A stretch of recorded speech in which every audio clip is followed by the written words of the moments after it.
Thanks so much to all my patrons. Join now to help support the channel and help pick the books that I review. Link in the description. Oh my god, you have to go read this book. I just got done reading, literally just right now, Beyond Redemption. This is the first book in the Manifest Delusions series by Michael R. Fletcher.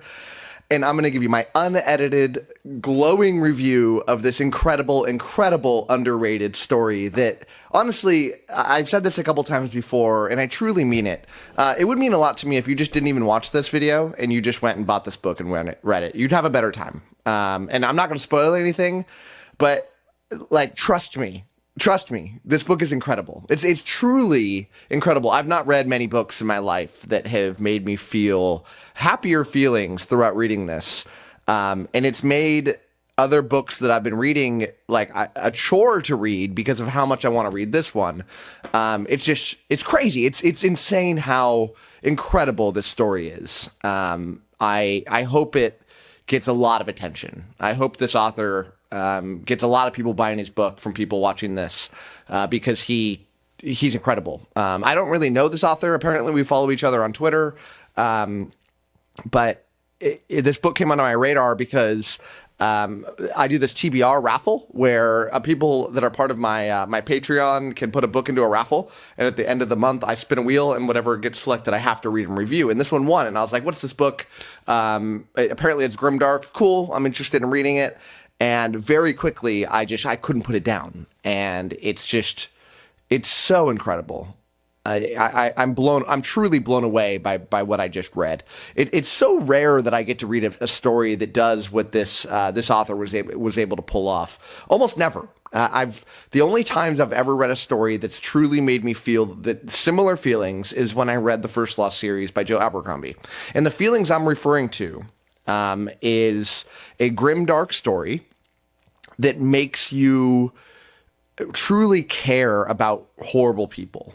And, you know, I read a lot of grimdark stories where the protagonist does these heinous things, and I end up saying, like, yeah, it's interesting, but I don't care about this person. You know, if they were to die, I'd say, great, this is good.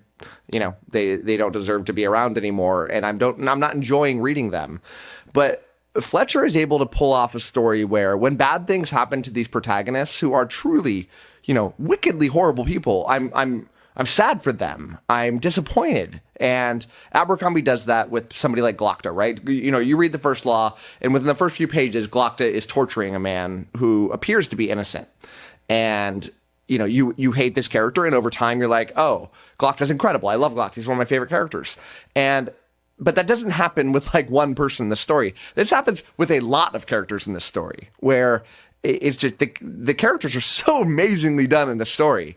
And it has a lot of First Law vibes, honestly. Like, no author is exactly like another author. You know, this is not a Abercrombie story, but, you know, because they're different. But Abercrombie's not Fletcher either. And because Fletcher's able to pull things off that Abercrombie certainly can't. And it's wild. But I've often felt like I'm when I read a great author like Abercrombie that I truly love, I'm like, I'll never read another story like that again. And I'm hunting for that feeling. You know, I've had that feeling with Malazan, and I feel like when I was reading The Second Apocalypse by Scott R. Baker, I was like, oh, this captures a lot of the same, it's a very different story, but it captures a lot of the same feelings that I got when reading Malazan, and I cherish that feeling. And I'm having that exact same feeling when I'm reading this, where it's like, man, it's really just pulling on all those same feelings, you know? You get this group of people traveling together. There are some of my favorite chapters that I've ever read. This group of 3 bandits who are truly lamentable people that are hysterical, truly laugh out loud. And I don't say that lightly. I'm very judgmental on humor in my stories, but the humor here, there was some moments, especially one chapter, where I was quite literally laughing out loud, cackling out loud at how wonderful the humor is in a very dark way. But it was great. And it's such an awesome feeling when you have an author that's able to have a great sense of humor, which clearly Fletcher has, but he does it in a dark comedy way. I love very well done dark comedies because they blend this light and this dark at the same time. So it makes these dark things not feel so dreary and can kind of lift them up by having this levity in them. I mean, there was a chapter, I wish I could tell you about it because it was one of the best chapters I've ever read, where it's pretty early on in the story where one of the characters is trying to describe a murder that they committed to their friends. I don't even want to say genders here, so you don't ruin anything. And as the story devolves into it, and the friends are starting to realize how bad things went, and how this person that did it is questioning why they're even thinking about how it could possibly be bad, and the dialogue between them is just perfect writing, and that happens constantly throughout the story. But not everything is trying to be comedic, but it's used in a great way where it can just be blended in and so perfectly. So let me back up a little bit because you undoubtedly know nothing about the story, and I haven't done a good job explaining it because I just can't stop thinking and gushing about how wonderful so many different aspects of this book are. But let me talk to you a little bit about what this is, because the magic here and the story here is wonderful. So this book is set in this tone that feels like it has this very German influence. Everything has German words and names to it. And it can be a little confusing right at the beginning, but you catch on real quick. And it gives a nice little fun vibe to it. And the author admits before the story that I don't even think the author knows German and is like apologizing to Germans for botching a bunch of things. But it puts a good little vibe into it. But in the world here, you've got these characters. I won't even try to say the name of what the magic users here, but some people are kind of these magic users. But it's like everyone that are magic users has like a mental illness of some sort. For example, there's a character who is a kleptomaniac. They can't stop stealing. It's ingrained in their soul. They constantly steal. But it also makes them incredibly good at it. And, these characters who are just, one of the characters is completely narcissistic and like obsessively narcissistic. Almost to the point where as the reader, it's almost likable. This person's so narcissistic, but they're wonderful, and it makes them very good at other things. One of these characters is like a pyromancer essentially, and it can manifest itself in very horrible ways, but also very powerful ways, depending on how this person is. But so you have these people that have these mental illnesses essentially, and in the way that they deal with it is very entertaining. But you also have in the sense of this world, it seems like things are built around the idea of, if enough people think something is true, then it's true. Now, a lot of stories have played with this. I'm thinking, because I was just talking about it, Malazan, there's this concept in Malazan where if enough people believe in a god, then that god gets more power. But in here, it's even more so. It's like, if enough people believe something is true, then that thing is true. So you have a character very early on in the story who goes around boldly claiming that they are the world's greatest swordsman. Now, we know as the reader that they are not the world's greatest swordsman. This character's friends know that this character is not the world's greatest swordsman, but this character puts it out there to the world, and when he goes out and has these fights, he's so bombastic and so confident in himself that everyone watching believes he's the greatest swordsman, and then he is.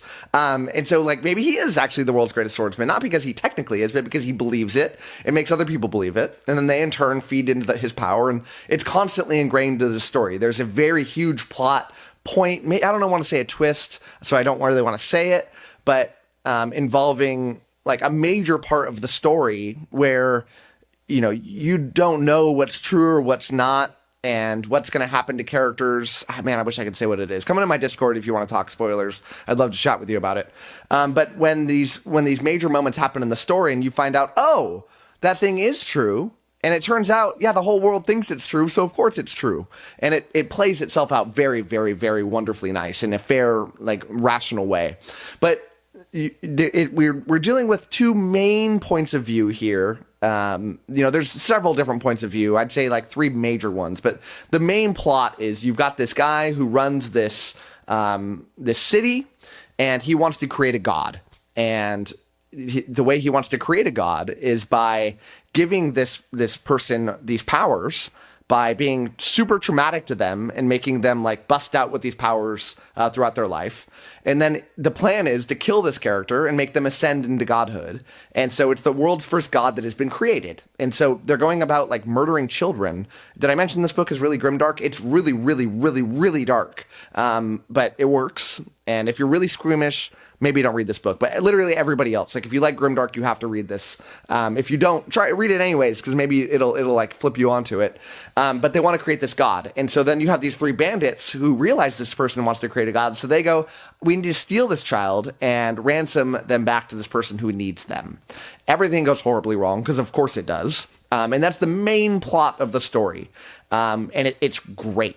I mean, you get these very dynamically different characters. You've got this one character who runs the city, and it's so complicated in a really cool way. But this character is like has these shadow versions of himself that follow him around everywhere, and they like have certain parts of his personality that are really dominant, and they're constantly questioning him, and he's like getting in arguments with them, and he kind of knows eventually one of them's going to try to kill him and take his place, but he's dealing with it because they can kind of help him out in the meantime. He got also like see into mirrors to his other selves, and they're trying to constantly get at him. It's very trippy, but not overly so. Like you can very much follow along with what's going on, but it does feel like out there. It's really out there, but it works. It works perfectly. So yeah, everything goes nuts in this book. The ending of this book blows up in excitement. It goes in such an amazing way that makes me literally cannot wait to keep reading this book. I mean, I'm reading some other books right now. I did a buddy read of this, and I'm really glad that I did. In one way, I'm really sad I did. In another way, I'm sad because in my buddy reads, I only read like 50 pages a day so everybody can catch up and we can read the same amount of chapters each day. And I'd jam through my 50 pages, like right when the day started. I'd wake up early, I'd read this book, and then I'd go, shoot, I can't read the book again until tomorrow. And that's disappointing because normally that's not how it is. Normally I read these books and either I like them or they're okay or even they're bad. And it can be a chore sometimes to get through the 50 pages a day, but this one, it's like that. And then I have to read something else that I don't want to read as much. And that sucked because I've not been so into a book in a really, really, really long time. I don't know that I need to tell you much more about this. It's a perfect book. It's one of the best books I've ever read. And certainly, right up there with my favorite grimdark book I've ever read. Which is stuff like Malazan, stuff like The Second Apocalypse, which are my favorite stories I've ever read. And this is right up there with them. And this author has, there's under 1,000 reviews of this book on Goodreads, which is criminal. It's criminal. I don't know anything about whether it's self-published or what's going on with the marketing here. But there is I know that there are many, many, many, many, many thousands of people that would love reading this story, especially people that watch my channel, because I love this kind of stuff. And if you watch my channel enough, maybe you like the kind of stuff I like too, that would just be obsessed with this. Everybody that likes Abercrombie should love this as well. It's got all of the same things. And Abercrombie is a huge author. This author should be too. I hope they do eventually. And I can't wait to read the rest of this author's stuff because I'm going to be devouring it in the near future. So check this book out. Go buy it immediately. You will thank me later. So that's it from me. Thank you so much for watching this. And as always, happy reading to you. Thanks again to all my patrons, with a special shout out to my Ascendant tier and Librarian tier patrons: Amy, Alex P, Anna G, CJ, Doust, Darren, Daniel O, JD, Jonathan, Josh, Nathan T, Nev's Book Channel, 𝗟𝗏𝗄𝐐𝑖a, Ron Reich, Russell, Ryan L, Sydney Baker, Slay, Tahir, Anna, Andra, Blair, Brock, Evan, Joe UK, Kat Mick, Marcus, Michael Sugarman, and Sky. Thanks for sticking to the end of this video, and if you want to watch some more content from my channel, click over here and I've got some good videos for you. Thanks so much.